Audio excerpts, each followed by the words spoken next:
Hola, bienvenidos y bienvenidas a la presentación del número 5 de Revista 5W, Odio. Esta es una presentación que tendría que haber tenido lugar hace unos días, unas semanas, en persona, con vosotros y vosotras, en varios lugares, pero que debido a la pandemia de coronavirus no ha sido posible. Es algo que nos afecta a todos, que nos está afectando a todos, y solo quería deciros para empezar que desde 5W estamos comprometidos con lo que, como siempre, con lo que pasa lejos de aquí, con lo que pasa a todo el mundo, pero también con lo que pasa aquí en España. Hemos publicado crónicas desde China, vamos a publicar también crónicas desde la India, desde Oriente Medio, desde América Latina y también vamos a seguir trabajando aquí. Hemos publicado hace poco un trabajo sobre cómo se vive esta situación en un hospital en Cataluña. Es algo que queremos seguir haciendo, queremos seguir con esta cobertura y contamos con vuestro apoyo para seguir haciéndolo. Hemos decidido también que esa cobertura, todo lo que publiquemos sobre la crisis de coronavirus, va a ser un contenido que esté en abierto. Como sabéis, Revista 5W vive básicamente de suscriptores y suscriptoras que nos dan apoyo. Son más de 3.200 personas que nos dan apoyo cada día. Muchas gracias por estar ahí. Pero en este caso hemos decidido que las piezas que estén dedicadas a esta crisis, por su interés público, estén en abierto. También hemos decidido otra cosa y es que ha sido un golpe duro que cuando hacíamos el lanzamiento de este número 5 en papel, pues tuviéramos que detener todo. Creemos que no es responsable y seguro ahora hacer envíos y por lo tanto lo que hemos hecho para reinventarnos es llevar el papel al formato digital. Ha sido un proyecto especial liderado por Kim Zudaire, nuestro hombre web, y que hace que ahora estén disponibles solo para suscriptores en nuestra página web todas las crónicas de las que hoy hablaremos, todas las crónicas y fotografías de este número 5 de Odio. Y bueno, vamos a empezar ahora sí a presentar este número, a repasar todas estas crónicas y para empezar me gustaría que viéramos primero nuestro vídeo de presentación.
El odio ya no está en los márgenes del discurso político, el odio está en el centro y por eso decidimos hacer esta revista, este número 5 de Revista 5W, en el cual encontramos como siempre crónicas y fotografías de todo el mundo que yo creo que ahondan sobre una reflexión que ya habéis podido leer durante estos años en 5W y es que en el caso del odio también siempre hay alguien debajo, es decir, siempre hay alguien debajo a quien odiar.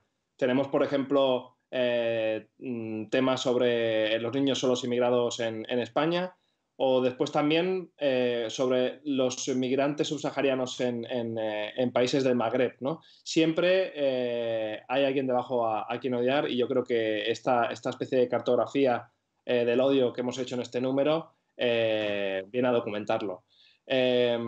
Para hablar sobre este número, para empezar a hablar ya sobre el contenido de este número 5, me gustaría hablar con Ana Suriñac, la editora gráfica de Revista 5W. Ana, ¿qué tal? ¿Cómo estás? Hola, Gus, muy bien. ¿Y tú? Bueno, te hemos visto antes de nada, te hemos visto estos días muy activa con tu trabajo, durante esta pandemia de coronavirus, con fotografías desde hospitales, desde otros lugares. ¿Cómo estás llevando a cabo tu trabajo estos días? Bueno, muy activa tampoco tanto, ¿eh? Estoy intentando salir poco, pero sí que haciendo producción de algunas de las historias y entonces, pues, bueno, hemos publicado, ¿no? En 5W, de hecho contigo, la metamorfosis de un hospital Y luego también estoy intentando a nivel más cercano en el barrio hacer historias de gente que a nivel individual emprende iniciativas, ¿no? Como una DJ que toca, que pincha cada día a las 6:30 de la tarde, o otra chica que hace yoga en su casa por streaming. Bueno, un poco intentar también a nivel comunitario contar qué está pasando. Oye, sobre este número 5, ¿vale? Aquí lo tenemos. Yo también, ¿eh? Ah, mira, se ha ido hace poco. ¿Qué te parece? Te propongo un juego, ya que tú te has encargado sobre todo de la fotografía y yo del texto. ¿Qué te parece si comentas algunos de los trabajos fotográficos que podemos encontrar aquí? 5W es crónica y fotografía, y en cada uno de los capítulos hay una crónica visual. Y en este caso, pues bueno, empezamos, la primera crónica visual es de Francesca Volpi, que lo que hace es fotografiar a la comunidad LGTBI en Honduras, y sigue la historia de Darwin, que es bueno, él le mataron el hermano porque ellos se prostituían y tuvieron, bueno, y al hermano le asesinaron. Entonces cuenta un poco el odio que hay hacia la comunidad Francesca a través de sus imágenes. Luego también hemos publicado una crónica visual de los años que se ha pasado Manu Bravo fotografiando la guerra en Ucrania, desde los dos bandos, desde los dos frentes. Otro de los temas por los que yo aposté muchísimo es por la anorexia, ¿no? Porque el odio a uno mismo, pues a veces también bueno, queríamos, ¿no? Creíamos que era muy interesante también abordarlo, y bueno, la anorexia va mucho más allá, ¿no? Del hecho de ser delgada. Bueno, en las fotografías Dania Mirochenko, que es la fotógrafa que hace esta crónica visual, se ve mucho, ¿no? Como ellas, en este caso son todas mujeres, las protagonistas de las imágenes, se ve mucho como ellas se dañan a ellas mismas, ¿no? No solo dejando de comer, sino incluso físicamente. Después hay un tema de Sofía Moro que habla sobre la pena de muerte, fotografía a gente que ha estado condenada al corredor de la muerte en Estados Unidos, Japón y Bielorrusia, ¿no? Y es gente que ha estado años en ese corredor de la muerte y al final ha resultado que eran inocentes, ¿no? Entonces también es ese odio del Estado muchas veces hacia sus propios ciudadanos. Y en esa línea, el último tema que hemos publicado como crónica visual es este que comentabas tú al principio, ¿no? De José Colón, sobre los niños solos migrados. En este caso, bueno, él se ha centrado en Barcelona y Melilla. Y en este caso es muy interesante cómo lo ha abordado José Colón, porque lo ha hecho desde un punto de vista mucho más institucional, ¿no? No tanto no tanto centrarse en la imagen de los niños, que muchas veces cuando se habla de estos niños hay muchas imágenes de ellos, ¿no? Él lo que ha hecho es fotografiar toda la parte institucional, todo pues, los calabozos donde los ponen, la ciudad de la justicia, todo lo que envuelve a la llegada de estos chicos a nuestro país. Y nada, bueno, ya he contado toda la foto. ¿Qué nos has ofrecido de texto? Bueno, de texto, hoy hablaremos con varios de los autores y autoras, pero además de ellos quería mencionar algunos más y explicar un poco sus temas brevemente. Son 20 textos, con lo cual no nos podemos detener en todos ahora. Para eso hay que leer la revista, que como os he comentado antes, la tenéis además ahora online, solo para suscriptores y suscriptoras. Pero tenemos textos, por ejemplo, de maestro Martín Caparrós, tenemos textos de Carlos Manuel Álvarez, de Miriam Hatibi, que en este caso es un texto sobre la islamofobia. Tenemos, por ejemplo, también, como siempre, una sección dedicada a los apuntes literarios, en los cuales se escriben, por ejemplo, Ana Pacheco, Lara Hermoso, Aisha de la Cruz, Marta Urriols, Lucía Bascaran. Tenemos también varios temas que son más reflexivos quizá, ¿no? Como por ejemplo uno de Bru Rubira, titulado Estos salvajes, y por supuesto a todo un clásico de 5W, que es Ander Izaguirre, uno de nuestros colaboradores más habituales, que escribe de fábula y que escribe un texto que se llama Quedan pocos judíos en Ferrara. Y también un texto que no me resisto a comentar, que es el de Javier Espinosa, Cuando el odio se argumentaba, con fotos de Enrique Gracia Vilanova, que reflexiona sobre la evolución de grupos islamistas en todo el mundo y sobre cómo antes, según él, según su experiencia, sí se podía hablar con ellos y ahora no. Ana, a nivel fotográfico creo que incluso ha sido más difícil esta revista, porque siempre en la revista intentamos huir de estereotipos y un tema como este, como el odio, eh, es difícil no caer en fotografías que llamen mucho la atención, en la glamorización de la violencia. ¿Cómo has hecho ese trabajo de edición fotográfica? Bueno, de hecho, para mí yo creo que este número ha sido el más complicado a nivel gráfico, porque muchas veces cuando hablamos de odio a nivel visual, pues nos imaginamos manifestaciones o grupos ultras con las caras cubiertas manifestándose en la calle, y no queríamos, ¿no?, que este número visualmente solo se centrase en ese tipo de imágenes, ¿no? Primero porque son las primeras que te vienen a la cabeza y siempre intentamos buscar otras vías. Y después porque si hubiésemos llenado este número de gente manifestándose en la calle, también es una manera de criminalizar las manifestaciones, ¿no? Entonces, cuando empecé a buscar temas fotográficos, pues intenté ir un poco más allá, ya hemos hablado de ellos, ¿no? Pero buscar también un odio más psicológico, un odio más introspectivo, imágenes de estas, ¿no?, que siempre hablo, que me gustan tanto, que te generen preguntas, ¿no?, y no tanto que sean súper explícitas. Y esto es un poco lo que hemos intentado a nivel gráfico con este número 5 de 5W. Bueno, yo creo que como la gran metáfora de eso, de esa sensibilidad fotográfica, es la portada, ¿no? La portada en la cual aparece la mano de un niño. Ahora creo que contaremos bien la historia, no quiero avanzarla, pero sí que revela, yo creo que más que el odio, la resistencia contra el odio, ¿no? Y creo que representa muy bien lo que es este número y también lo que es 5W. Pero creo que en lugar de comentarlo tú y yo, Ana, creo que lo mejor es que hablemos con su autor, el autor de esa fotografía de portada, con Diego Ibarra Sánchez. ¿Qué tal, Diego? Hola, buenos días, Agus, Ana, ¿qué tal? Hola Diego, ¿qué tal? Diego está ahora en Beirut. Bueno, Diego Ibarra es fotoperiodista, ha colaborado con muchísimos medios internacionales, entre ellos de New York Times. Es uno de los fotógrafos que más hemos publicado y que más queremos. De hecho, también es autor de la portada del número 1, de nuestro primer número. Por algo será, yo creo que compartimos sensibilidad. Así que nada, bueno, yo creo que podéis hablar un poco sobre la fotografía, este mundo de la fotografía, ¿no? Y sobre la portada, ¿no? Ana y Diego. Bueno, estábamos hablando con Agus, ¿no? Un poco hemos empezado a describir la portada, pero creo que es mucho más interesante que nos cuentes tú esta imagen y de dónde viene. De hecho, es la primera vez que la decisión de la portada es unánime entre todos los fundadores. A veces nos hemos vuelto locos buscando portadas, ¿no? O qué foto podía ser.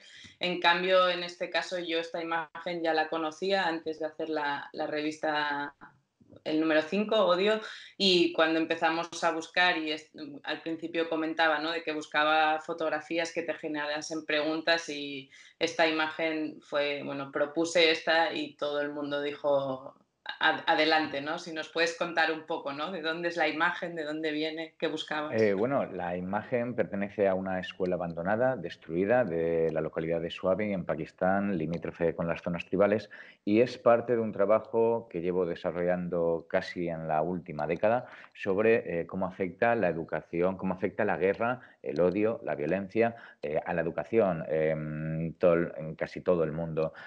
Con esta imagen, como comentabais, el objetivo era evocar, transmitir, plantear preguntas, porque al fin y al cabo no podemos limitarnos a disparar un botón, no podemos limitarnos a dar respuestas estereotipadas de los problemas a los que nos enfrentamos, en los que vivimos, a los que nos rodeamos, sino creo que tenemos que lanzar esas preguntas al espectador, tenemos que hacerles pensar, tenemos que sacarles de su estado de falsa comodidad, ¿no? Y plantear que la realidad a veces es más profunda y es muy difícil transmitir ciertos conceptos, algo etéreo, algo intangible, como es el odio, como es la violencia, no solamente balas, no solamente gente sujetando pistolas, es la atmósfera, la situación, el acceso, la falta de oportunidades, el miedo, el odio. Entonces, creo que englobaba un poco esa idea, ¿no? Y luego la mano. cuando estuve ahí y vi esa mano, que desde el comienzo de nuestra era, o sea, la mano, desde las pinturas rupestres, pasando por el simbolismo, espiritualidad de los Budas o del antiguo Egipto o hasta el siglo XX, lo que significa esa mano de la totalidad,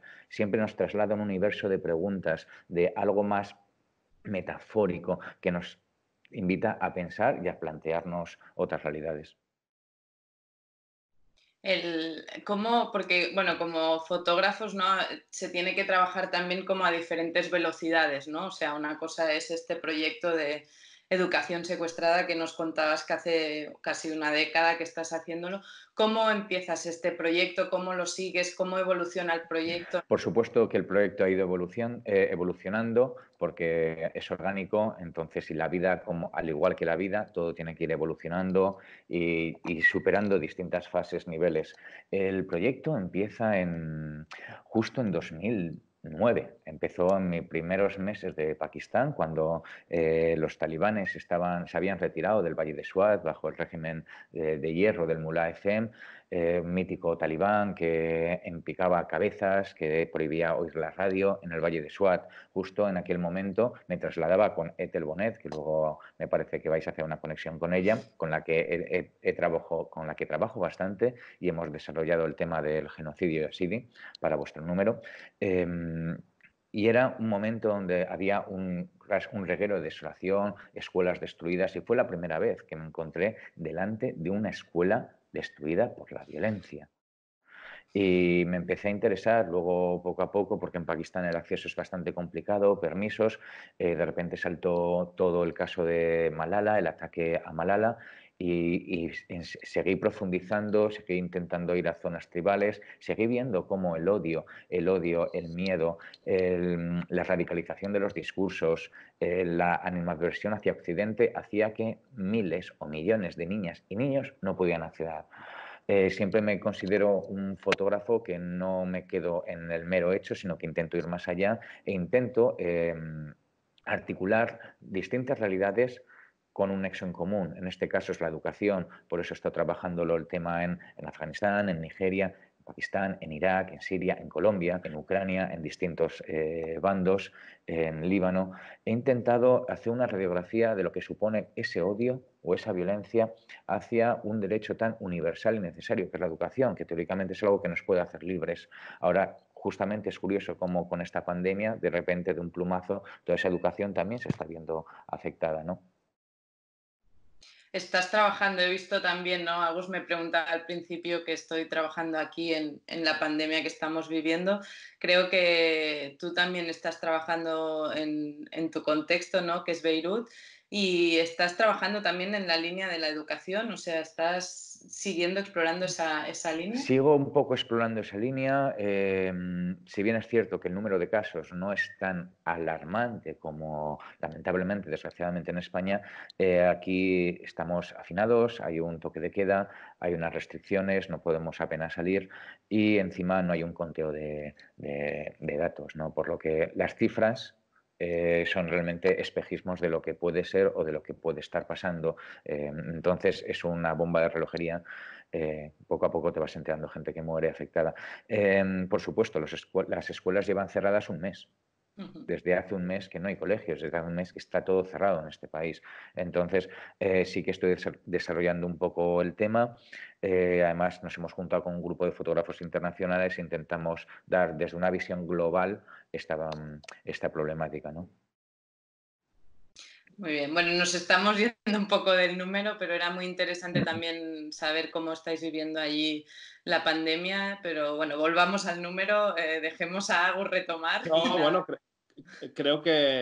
no, sabemos que Diego, además de la portada, publica unas fotografías con una crónica de Ethel Bonet sobre el intento de genocidio yazidí y me soplan, me dicen que podemos hablar con Ethel, que está por ahí, así que de hecho está Sí, conmigo.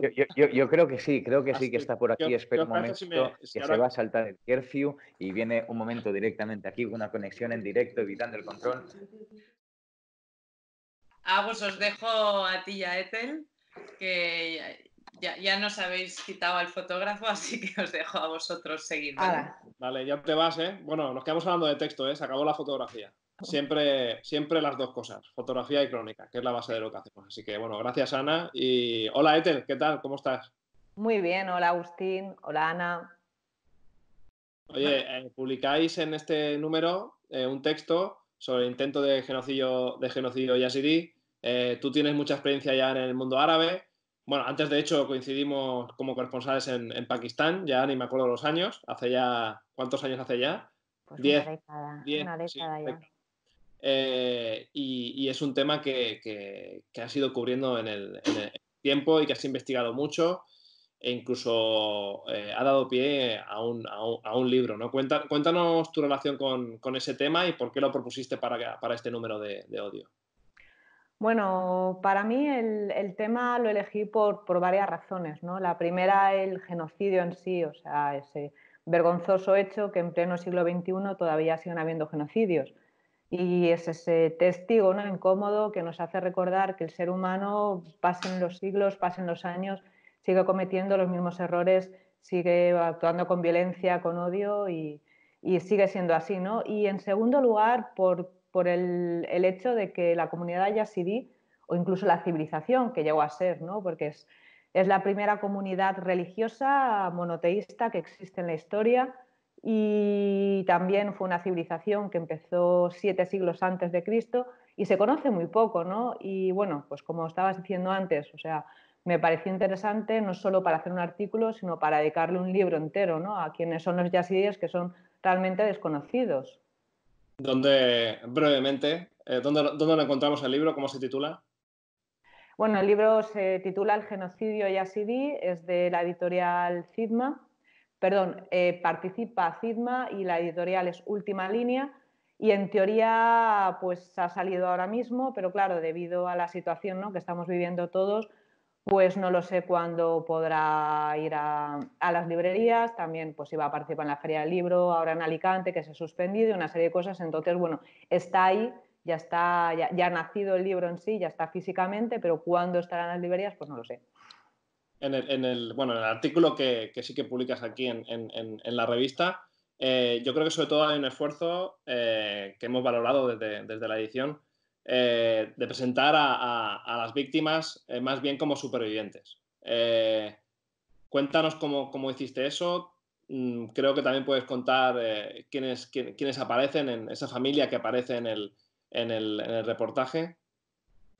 Sí, bueno, supervivientes, pero yo creo que también en este caso habría que poner el apelativo, ¿no?, de víctimas porque no solamente son los muertos, los 5.000 muertos que dejó el Estado Islámico, ¿no?, la masacre que perpetró el Estado Islámico contra los yazidíes, sino que los cerca de 500.000 yazidíes que todavía existen, ¿no?, más de 350.000 que viven en campamentos de refugiados en Irak porque no han podido volver a sus casas, son no solamente supervivientes, son también víctimas porque a día de hoy su situación sigue siendo la misma.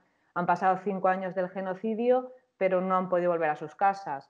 Han pasado 2 años desde que presuntamente, ¿no?, el Estado Islámico fue derrotado en Irak y 1 año desde que fue derrotado en Siria, pero la gente sigue teniendo miedo. Entonces, sobre todo los yazidíes, que son un poco una comunidad pues que marginalizada, ¿no?, en Irak porque es minoritaria y no pertenece ni es musulmana ni es cristiana, sino que lo es todo a la vez, por cierto. Entonces, claro, es una comunidad que siempre está, pues eso, marginada en el país y sigue estando. O sea, y yo no sé hasta qué punto van a poder, pues, regresar a sus hogares.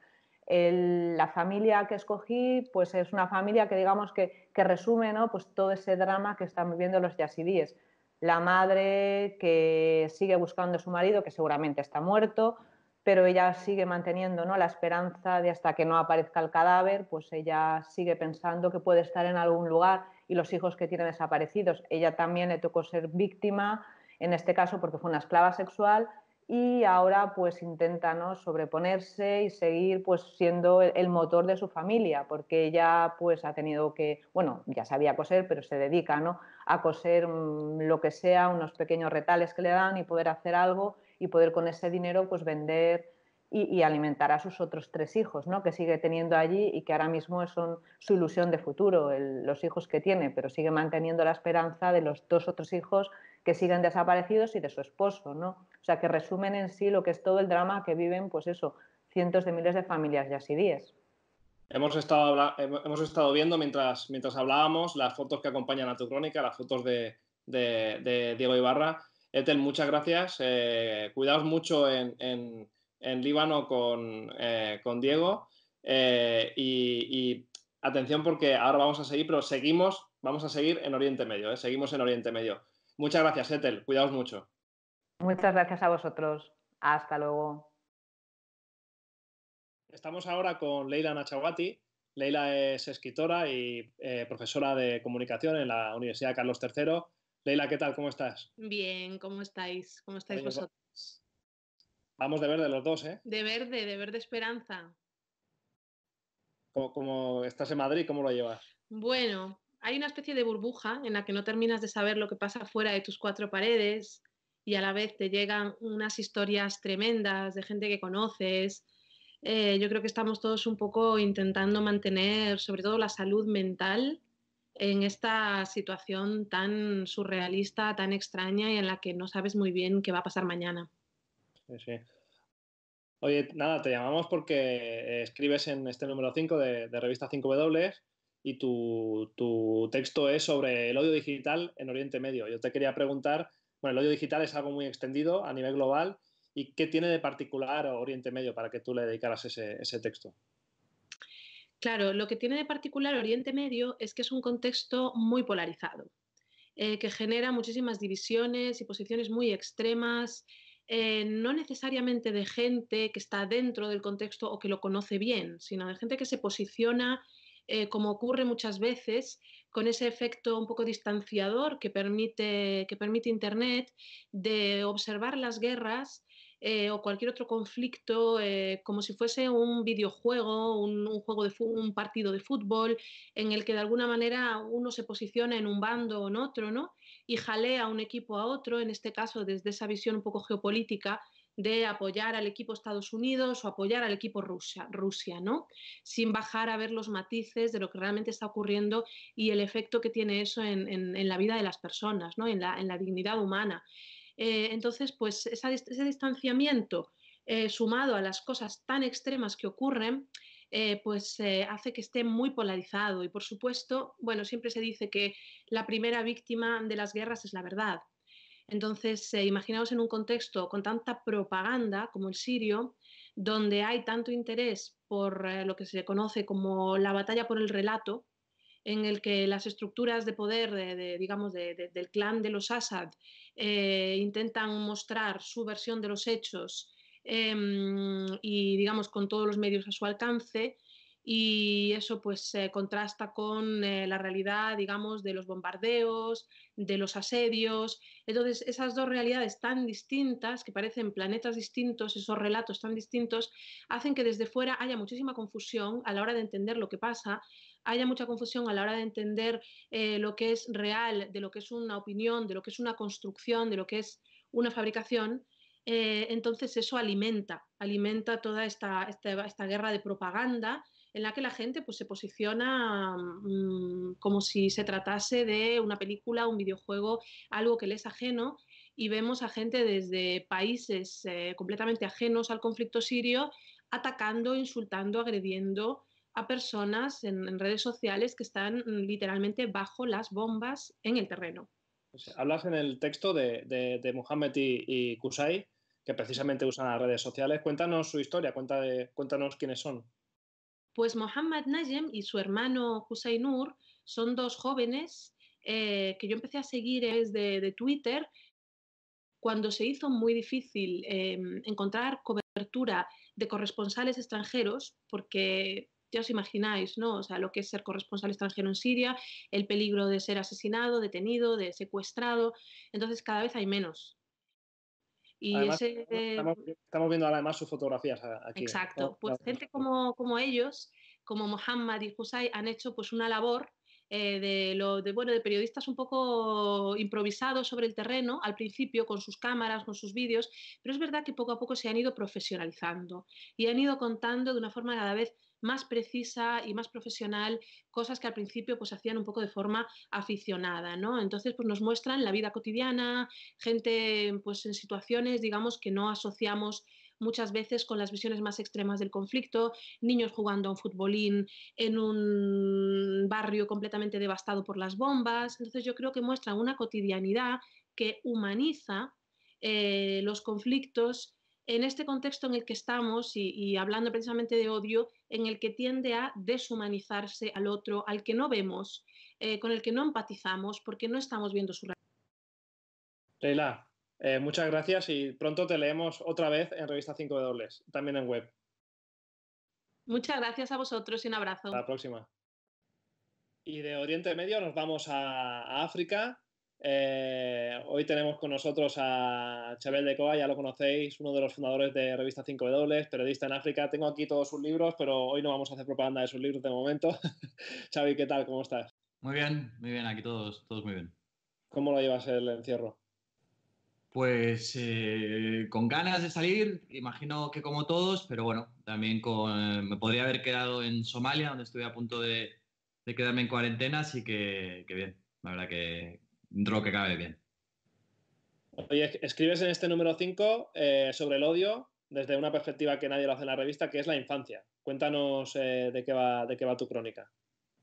Bueno, es un reportaje que hice con Alfonso Rodríguez, con el fotógrafo, en el que entramos a un grupo rebelde de República Democrática del Congo, en el que están niños soldado en activo. Es un movimiento de acción en el que Rodríguez y Gloire nos encontramos que eran la guardia personal del general Embura.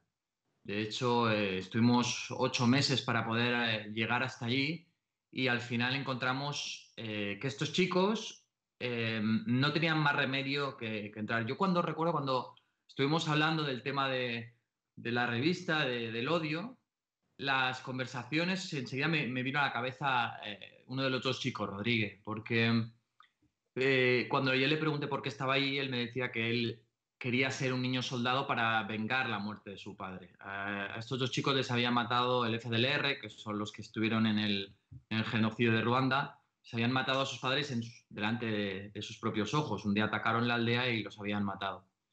Y Rodríguez, y Gloire también, el otro chico, pero Rodríguez lo decía de una manera muy ferviente, decía que era su objetivo en la vida, matar a estos chicos. Y era un objetivo falso, porque ya ni siquiera estaba el FDLR en la zona.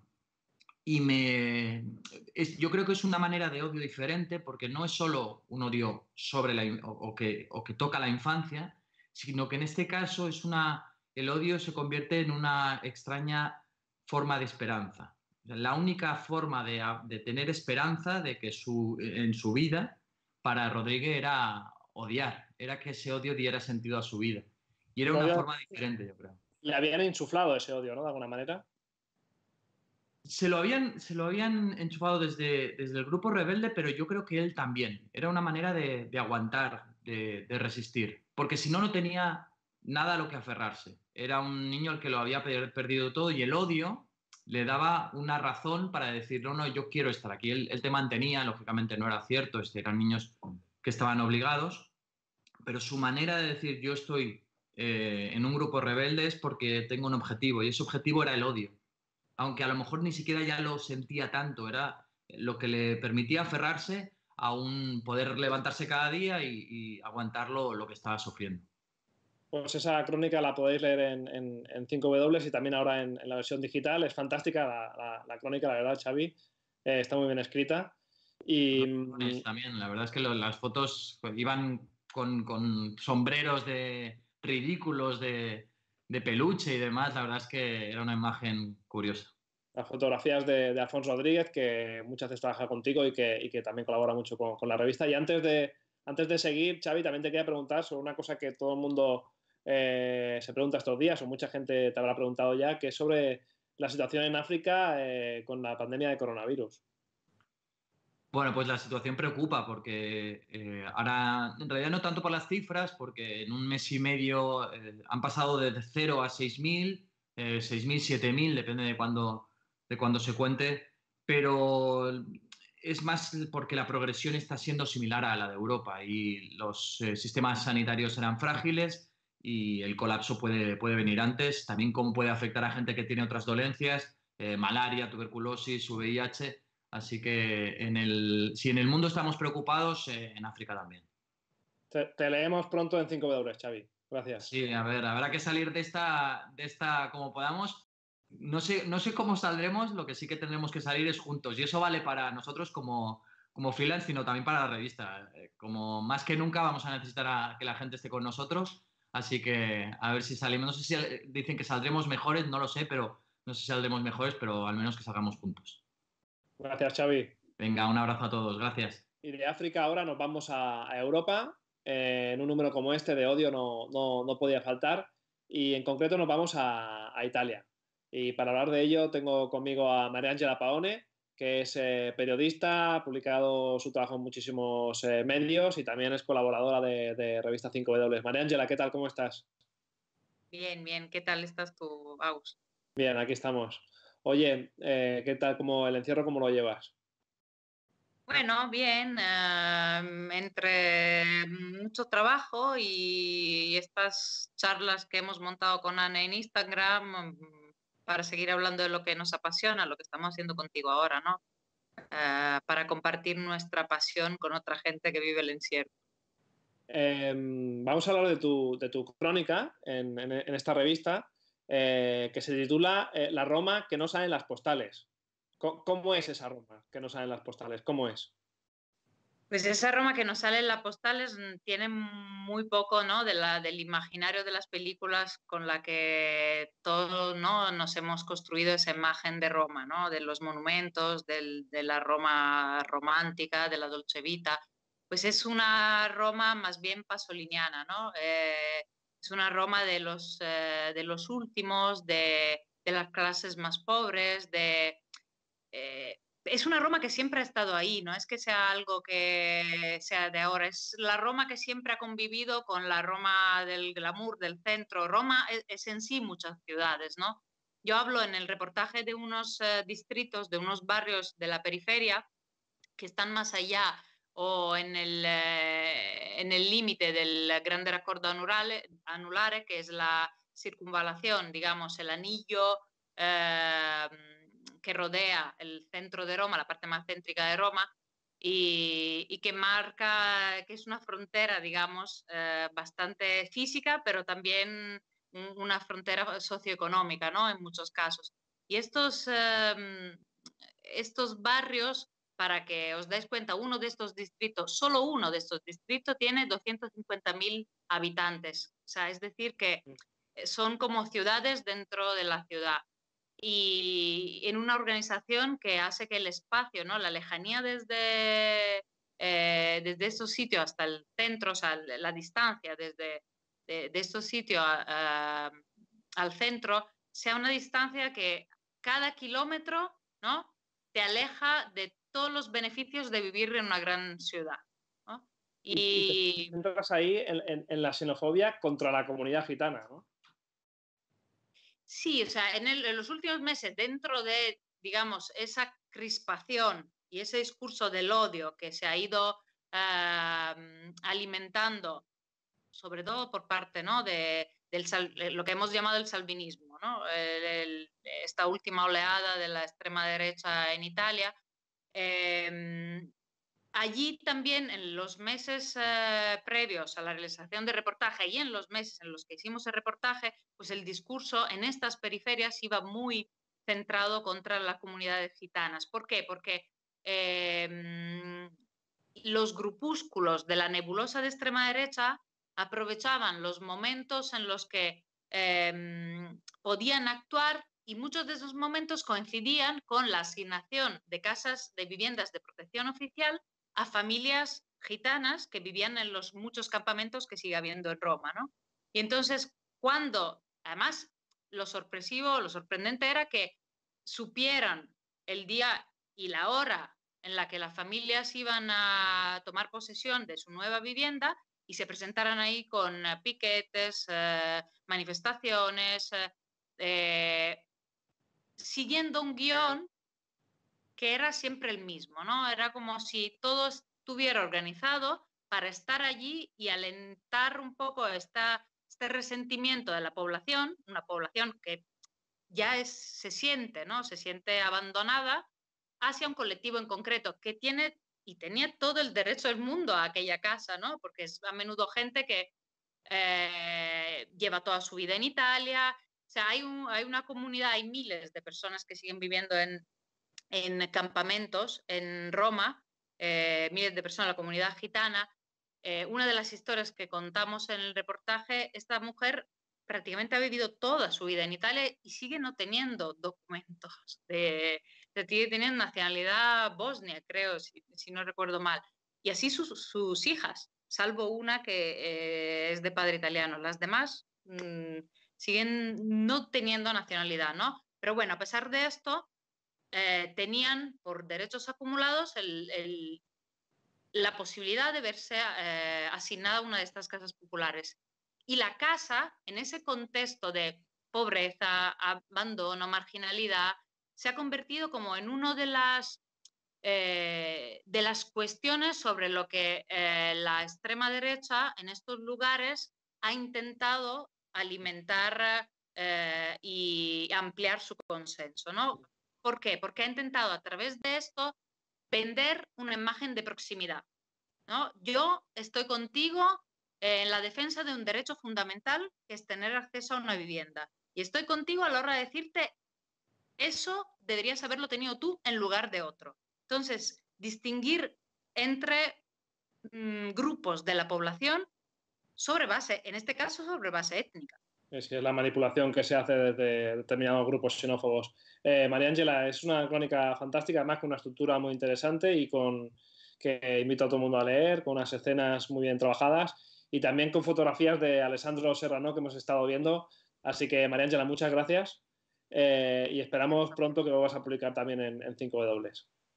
Eso esperamos y que podamos publicar otra vez en condiciones normales dentro de lo que cabe. Y que todo pase pronto, esperemos, en España y en Italia. Gracias. Gracias, María Ángela. Un abrazo. Y seguimos con, aquí lo tenéis, el corresponsal por excelencia, Mikel Ayestarán, uno de los cofundadores de Revista 5W. ¿Qué tal, Mikel? ¿Cómo estás? Hola, vos, ¿qué pasa? ¿Cómo va eso? Oye, estás como siempre, en el campamento base, ¿no? En Jerusalén. Sí, aquí en Jerusalén, con el Monte de los Olivos y la Ciudad Vieja contemplándonos y viendo cómo evoluciona esta situación que nos afecta a todos. ¿Cómo se está viviendo allí en Oriente Medio? Bueno, aquí en Oriente Medio el principal foco sigue siendo Irán, con más de 3.000 muertos, según los datos oficiales, pero poco a poco el virus ha ido extendiendo por otros países de la región y esto da en incógnita saber cómo van a responder sistemas sanitarios en países pues, tan debilitados por los conflictos como pueden ser Siria, Irak o el Yemen, ¿no? Luego también todo lo que sean cifras oficiales pues están bastante en entredicho. La verdad es que los expertos no se fían mucho de los números que se están ofreciendo desde los diferentes ministerios de salud. La respuesta común en casi toda la región ha sido bastante severa a nivel de cierres de colegios, universidades, restaurantes, lugares públicos y también toques de queda, ¿no? Que quizás es la mayor diferencia que tenemos ahora mismo con lo que está pasando en otros lugares, en países como Jordania, como Egipto, como Irak o sobre todo en Arabia Saudí. Se han impuesto toques de queda muy severos de 24 horas y en el caso de Saudí, por ejemplo, afecta incluso a las ciudades santas de Meca y Medina. Aquí en Jerusalén, en Israel, en los territorios palestinos, las cifras también van aumentando de manera progresiva. La verdad es que israelíes y palestinos están condenados a entenderse porque el virus no entiende de muros y aquí en el territorio israelí están teniendo un grave problema con la comunidad ultraortodoxa que vive un poco de el Ministerio de Salud y han hecho más caso a los rabinos que a los expertos, ¿no? Y se han convertido en un foco muy importante de contagios, como todos, pues un poco a la expectativa y sobre todo con esa incógnita, ¿no? De saber cómo esta pandemia puede afectar a los conflictos abiertos. Oye, y en este número 5, Mikel, escribes sobre poder judío. ¿Qué es poder judío y quién hay detrás? Pues poder judío, al final el Estado de Israel no es ajeno a a ese gran movimiento internacional populista, ¿no? que estamos viendo cómo florece y cómo adquiere cada vez más fuerza, ¿no? Aquí también, y Poder Judío, Otzma Yehudit, como le llaman aquí, es una formación política que supone un poco un viaje al pasado, ¿no? Una regresión al Israel de los años 80, cuando existía una formación de un rabino radical llamado Meir Kahane, que impulsaba un poco la limpieza, digamos, la pureza del Estado judío, la expulsión de los árabes, términos que parecían parte de un pasado ya olvidado. Aquí incluso este partido fue ilegalizado y que, sin embargo, vuelve a estar de actualidad a través de esta formación que bueno, es una opción más de voto que tienen ahora mismo los israelíes, que se ha integrado al panorama de los partidos ultranacionalistas y que, aunque no ha conseguido tener representación en la Cámara, es una opción popular y tiene su bastión en un lugar como Hebrón, ¿no? Que es el paradigma de la ocupación. Si repasamos un poco el programa político que defienden, pues mantienen un poco esa misma línea que defendió el rabino Meir Kahane, ¿no? Pues expulsar a los enemigos de Israel, la soberanía sobre lo que ellos llaman el monte del templo, la explanada de las mezquitas, la implantación de la ley judía, no a la coexistencia, es uno de los eslóganes que más han repetido a lo largo de la campaña electoral. Por lo tanto, es un gran ejemplo, ¿no? de racismo y de odio en el Israel del siglo XXI. Hemos visto también las fotografías que acompañan a tu crónica, que son de Kike Kissenbaum. Y te quería preguntar también, porque comentabas que este partido no tiene representación parlamentaria, pero su nivel de influencia sobre el resto de partidos es tan grande. Yo creo que ha sido un factor muy psicológico, ¿no? Un factor anímico, ¿no? Para muchos israelíes ver que este partido ya ha conseguido simplemente no ser ilegalizado, ¿no? Con el planteamiento, con los planteamientos que tienen y con el tipo de votante al que se dirige, ¿no? Con un discurso tan radicalizado, ya supone que los niveles han ido también, digamos, los niveles de intolerancia han crecido, ¿no? Un paso más en Israel, ¿no? Esa es sobre todo su influencia, el espacio que tienen los medios de comunicación también es importante y en esa comunidad cada vez con más peso, ¿no? Como es la comunidad de los colonos, en las cuales pues están absolutamente respaldados y protegidos tanto por el Estado de Israel como por el todopoderoso Estados Unidos, en este caso por Donald Trump. Quiero decir que es una formación que tiene su luz verde, está respaldada, está apoyada y cuenta con el apoyo, ¿no? de este tipo de jefaturas tan importantes, ¿no? Por lo tanto, sí que supone un golpe para mí psicológico importante, ¿no? Teniendo en cuenta que estamos en el siglo XXI y que eran unos postulados que parecían olvidados. Pues, Miquel, muchas gracias. Esperamos tus crónicas en 5W. No sé si quieres lanzar un mensaje a los socios y socias de 5W. Pues nada, que aunque hemos lanzado un número dedicado al odio, la verdad os queremos muchísimo y trabajamos para vosotros, ¿no? Y esperamos que pase cuanto antes esta crisis y podamos oler el papel como nos gusta y seguir leyendo estas historias tan importantes. Gracias, Miquel. Salud. Pues aquí lo tenéis, el número 5 de 5W, Odio, en toda su hermosura en papel, pero ahora también en web. Y nada, sobre todo ya para terminar este acto, quería dar gracias a los socios y socias por apoyarnos. La verdad es que nos están llegando mensajes emocionantes estos días de gente que cree en el periodismo que hacemos. Quería daros las gracias, sobre todo en este momento tan complicado. Nosotros sabéis que no dependemos de la publicidad, solo de los suscriptores y las suscriptoras, y estamos descubriendo una cosa estos días que ya sabíamos, ¿no? Y es que las personas son más fiables que las empresas. Igualmente necesitamos ayuda para seguir adelante, y si puedes, si te gusta el periodismo que hacemos, pues puedes entrar en nuestra web y hacerte socio o socia. No os vayáis porque ahora terminamos esta presentación, pero en 5 minutos, en unos minutos empezamos una retransmisión en directo, un live en Instagram para contestar a todas vuestras preguntas. En el Instagram de Revista 5W, ahí podéis enviarnos todas nuestras preguntas, estará Marta Arias para recogerlas y podéis preguntar a los fundadores de la revista sobre odio, sobre este número, sobre 5W o sobre todo lo que queráis. Muchas gracias y ahora más que nunca, salud y periodismo.